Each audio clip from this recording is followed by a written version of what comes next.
traveling introvert. Today I want to talk about learning from criticism, how to take criticism.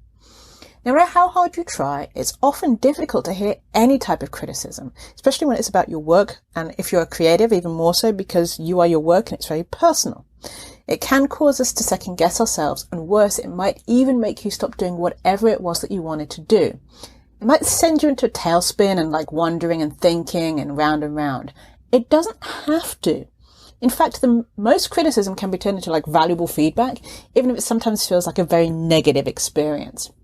One thing we really have to remember is that most of the time when someone is giving you feedback, it's not usually an attack. Most critiques are not about attacking you, the person. Even sometimes when it's given negatively, there are often kernels of truth that you can gather from it. You just have to let go of the emotion. And even if you pretend it's not an attack, analyze what the critique was without passion and emotion, without being personal about it. It's normally about your work or how you're doing something, not about you, the person.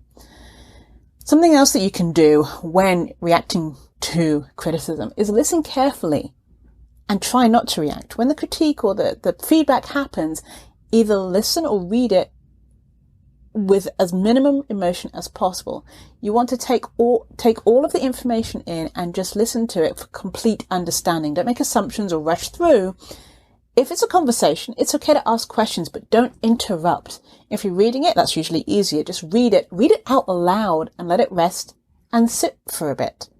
Then come back and read it again to make sure what you originally thought when you're just rushing through is exactly what's being said.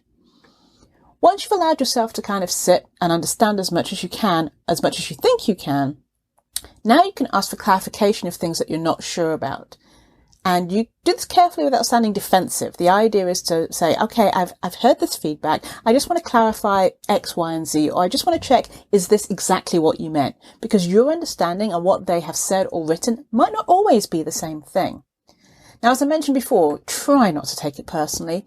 Even if it's someone trying to get under your skin with their feedback, and usually they're not, don't take it personally.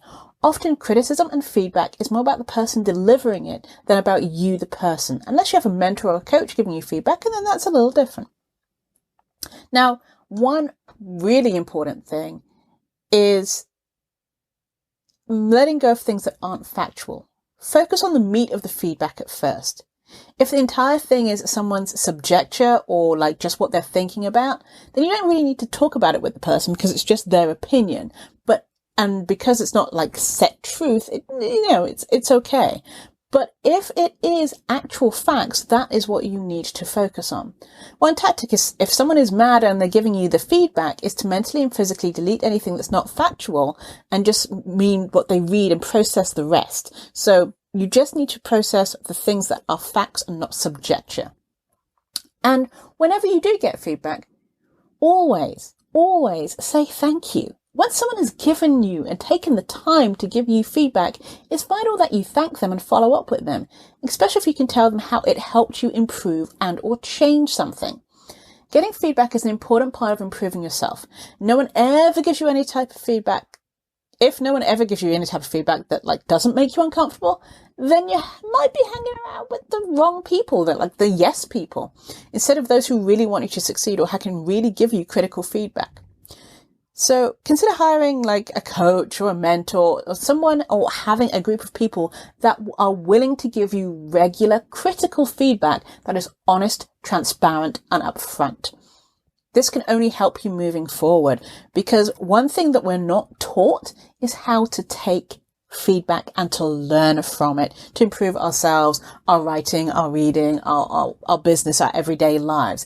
We can all improve. None of us is perfect.